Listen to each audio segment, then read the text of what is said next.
আজ সোমবার ২রা জ্যৈষ্ঠ ২০২৬ সালের ১৮ই মে। মীন রাশি মীন লগ্ন পাইসিস সাইনের জাতক জাতিকাদের দিনটি কিন্তু মধ্যম প্রকৃতির অতিবাহিত হবে।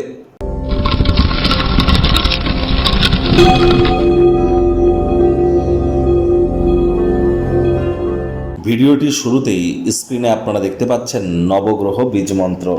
পারলে ৯টি গ্রহকেই শান্ত রাখবার জন্য এই নবগ্রহ বীজ মন্ত্র প্রতিদিন আপনারা ১০৮ বার করে জপ করুন, অত্যন্ত উপকৃত হবেন। এটি স্বয়ং ব্রহ্মদেবের মুখনিসৃত বাণী, ভুলভাল উচ্চারণ করলেও কোনো নেগেটিভ ইম্প্যাক্ট কিন্তু পড়ে না। একই সাথে ৯টি গ্রহকে আপনারা শান্ত রাখতে পাচ্ছেন, এর থেকে বেটার কিন্তু আর কিছু হতেই পারে না। চেষ্টা করুন নবগ্রহ বীজ মন্ত্র রেগুলার ১০৮ বার করে জপ করার। যাদের জীবনে বিভিন্ন ধরনের সমস্যার মধ্যে আছেন, কোনো প্রতিকার করে আপনারা ভালো ফলাফল পাচ্ছেন না, তাহলে চেষ্টা করে দেখুন না, একটানা আপনারা ১৮,০০০ বার বা মিনিমাম ১৮ থেকে ১৯,০০০ বার আপনারা এই নবগ্রহ বীজ মন্ত্র জপ করুন।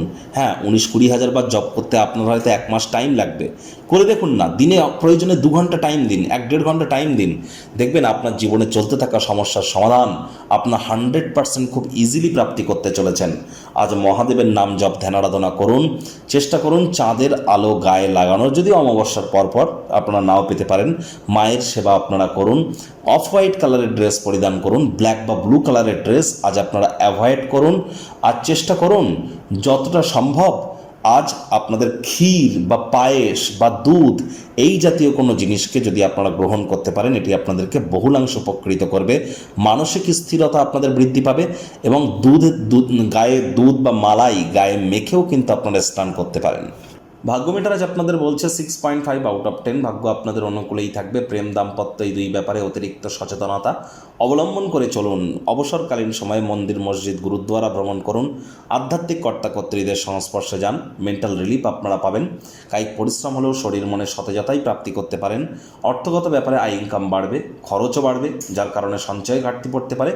যদি ছাত্রছাত্রী হয়ে থাকেন, বিদেশে গিয়ে পড়াশোনা করতে চান বা ভিন্ন রাজ্যে ভিন্ন শহরে, আর্থিক সংকট আপনাকে বিরক্ত করতে পারে। একটু ওয়েট অ্যান্ড ওয়াচ পলিসি গ্রহণ করুন, খুব শীঘ্রই পরিস্থিতির উন্নতিও কিন্তু আপনাদের ক্ষেত্রে হবে। চাকরিজীবীদের অফিসে কম কথা বলে কাজ বেশি করতে হবে, মনের থেকে মস্তিষ্ককে বেশি দাম দিতে হবে। কর্মক্ষেত্রে দলের সবচেয়ে বেশি বিরক্তিকর ব্যক্তিটি আজ আপনাদের কাছে বুদ্ধিমান বলে মনে হবে। কাজের জায়গায় অফিসে যাকে মনে করতেন ইউজলেস, সেই ব্যক্তিটিই কিন্তু আজ অত্যন্ত ইন্টেলিজেন্ট প্রমাণিত হতে চলেছে।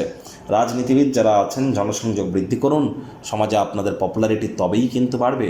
এমন ব্যক্তিবর্গদের সাথে মেলামেশা করা বন্ধ করুন যার কারণে আপনাদের সুনাম নষ্ট হয়। কথায় আছে, সৎসঙ্গে স্বর্গবাস, অসৎসঙ্গে নরকবাস। শিক্ষার্থী বিদ্যার্থীদের পড়াশোনায় মনোযোগ আরও বৃদ্ধি করতে হবে। উচ্চশিক্ষার জন্য যারা বিদেশ যাত্রার কথা ভাবছিলেন, ভাগ্যদেবী আজ আপনাদের পক্ষে নেই। সন্তান সন্ততি থেকে থাকলে তাদের দিকে সজাগ দৃষ্টি আপনারা বজায় রাখুন। হাউস ওয়াইফ যারা আছেন, দিনের শুরুটা তাড়াতাড়ি করুন। প্রেমিক প্রেমিকা, স্বামী স্ত্রী, না ভাব ভালোবাসা রোম্যান্স, না তর্ক বিতর্ক অশান্তি, কোনোটাতেই বাড়াবাড়ি যেন করবেন না। অন্যান্য দিনের ন্যায় আজকের দিনটিকে সাধারণ হিসাবে ট্রিট করবার আপ্রাণ প্রচেষ্টা আপনাদেরকে করতে হবে। শত্রুপক্ষ বিরোধী পক্ষ খুব একটি শক্তিশালী থাকছে না।